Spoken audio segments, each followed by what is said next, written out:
Empezando con las partes de los instrumentos de medición y control de temperatura. Los termopares o termocuplas normalmente están compuestos por dos hilos de metales o de aleaciones distintas.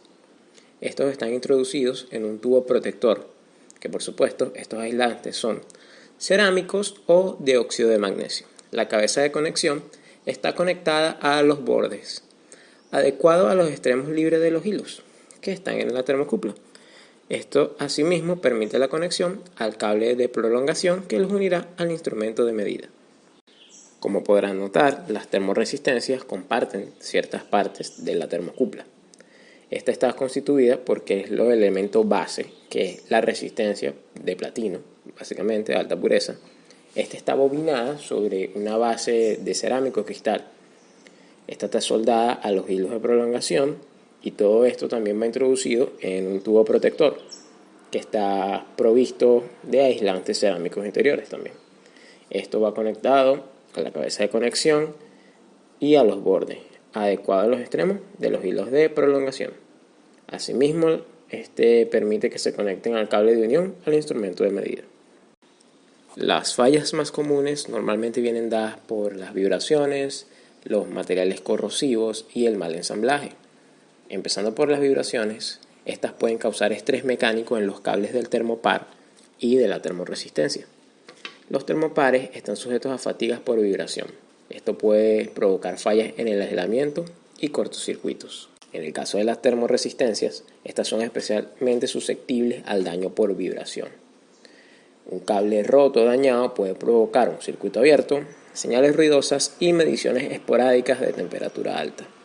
La descalibración es otra condición de falla que puede ocurrir en equipos como estos al estar expuestos a vibraciones. El material corrosivo o un producto corrosivo normalmente tiende a dañar o corroer el tubo protector de estos equipos, provocando fallas en las lecturas o mediciones de temperatura. Por el otro lado, un mal ensamblaje puede alterar también estas mediciones de temperatura, ya que al colocar un hilo prolongador de otro material podemos estar creando otro equipo. Normalmente estos equipos son elementos robustos que no requieren de mantenimiento. Por lo tanto, se dan consejos para prolongar un servicio sin problemas. Estos son apretar y mantener apretadas las vainas, o mejor conocidos como termopozos, y los propios termopares y termoresistencias. Apretar y mantener apretados todos los tornillos de caja de conexión y cabezas de termopares y termoresistencia, reponiendo los que eventualmente faltarán. Mantener las juntas de las cajas de conexión y cabezas de termopares y termoresistencias en buen estado, reponiéndolas de ser necesario. Mantener en su lugar y apretados todos los prensaestopas y elementos que aseguran la estanquidad de caja de conexión y cabezas. Evitar la humedad por condensación, penetración de líquidos, etc. en cajas de conexión y cabezas, eliminándolas si eventualmente se produce. Mantener los bordes de conexión limpios y libres de óxido y las conexiones apretadas. Evitar tensiones accidentales y efectuar periódicamente durante la parada anual o aprovechando los paros de la planta inspección de los termopozos, especialmente en servicios severos que trabajen con productos corrosivos. Continuando con los instrumentos de medición y control de presión, tenemos el manómetro, donde sus partes son el muelle tubular, que es por donde discurre el fluido, el tirante, que es la parte que tira del muelle, el mecanismo, que es lo que permite que la aguja se movilice, la aguja, que se encarga de marcar la medida, y la esfera, que es donde se unifican todos estos componentes. Por el otro lado, con el presostato tenemos la entrada de fluido, que es la entrada del sensor, la membrana, que sirve para aislar el circuito eléctrico de los fluidos y para recibir la presión. Tenemos la pieza de metal, que es un pistón o una placa, recibe la presión de la membrana. Tenemos los contactos eléctricos, que son contactos normalmente abiertos y normalmente cerrados. El resorte genera una presión opuesta. Y tenemos el tornillo de ajuste, que sirve para ajustar la sensibilidad del sensor. Continuando, tenemos las fallas, que pueden ser por vibraciones mecánicas, movimientos periódicos que producen deformaciones o tensiones, la pulsación, aumento y disminución rítmica de una presión, la temperatura, el grado de calor o frío que está medido en una escala determinada, la sobrepresión, un instrumento sometido a una Presión superior al límite, que es normalmente la de fondo de escala, sufre daños en elementos sensibles. Tenemos la corrosión, que es la destrucción gradual del material causada por ataques químicos. Tenemos la obturación, que es cuando se limita o se impide el flujo debido a sustancias ajenas que se adhieren a los conductos del fluido. Y por supuesto, el uso inadecuado, que es el mal manejo o aplicaciones inadecuadas. En cuanto al mantenimiento, tenemos que revisar que no haya una fuga de presión o del material con el que está trabajando el sensor.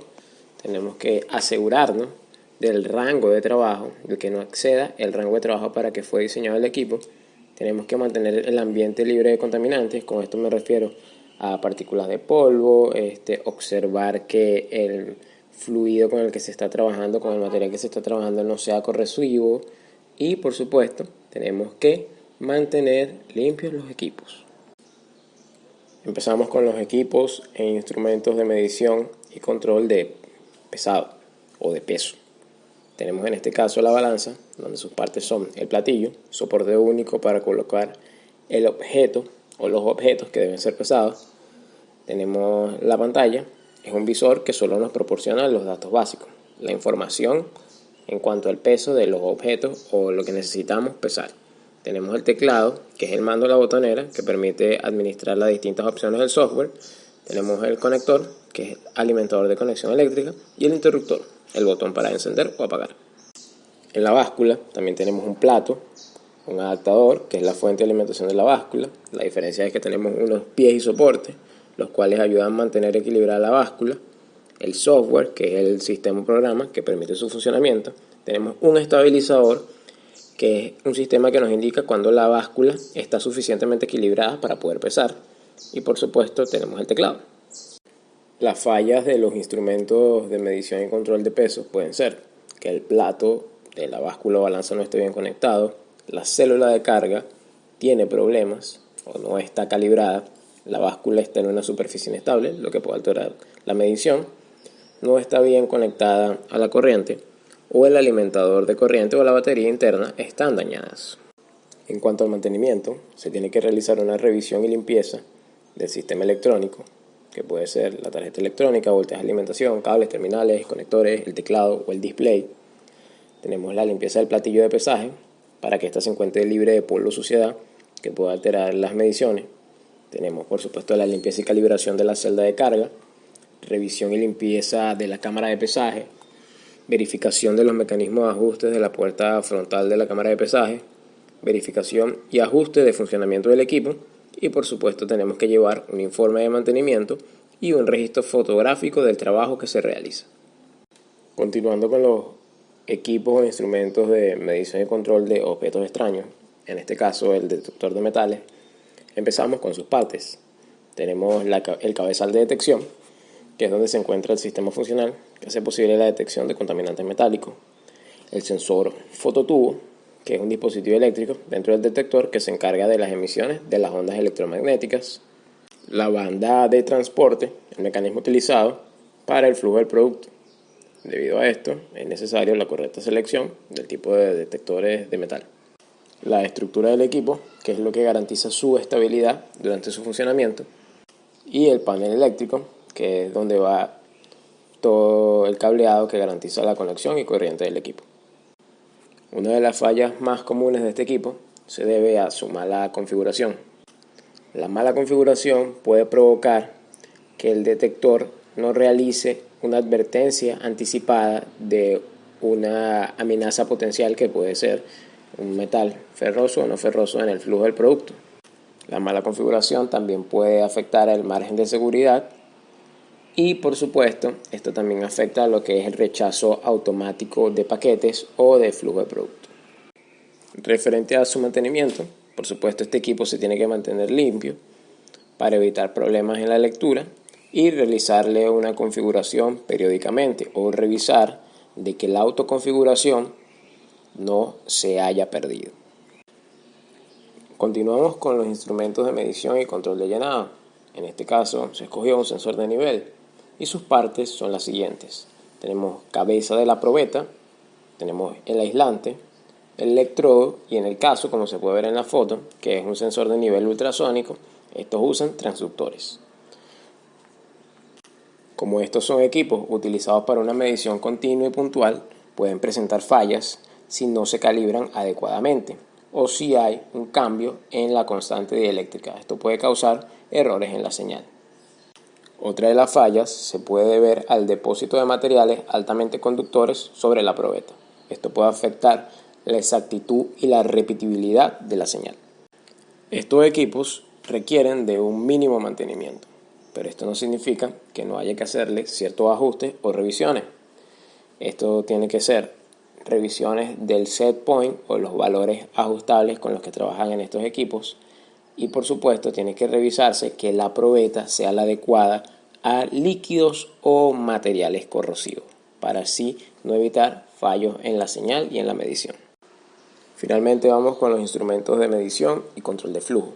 Tenemos el medidor de flujo de Coriolis y sus partes son la bobina de accionamiento, los imanes detectores de posición y los tubos paralelos en forma de U.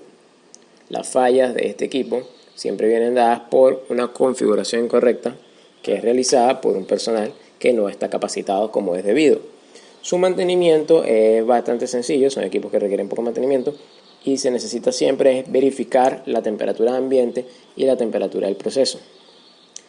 En cuanto a una de las interrogantes que nos planteaba el profesor Guillén, todos los equipos que se presentaron durante esta ponencia requieren de personal capacitado o de una capacitación previa para saber cuál es el funcionamiento del equipo, cómo se va a instalar, cómo responde el equipo durante su utilización y cómo debe realizarse el mantenimiento.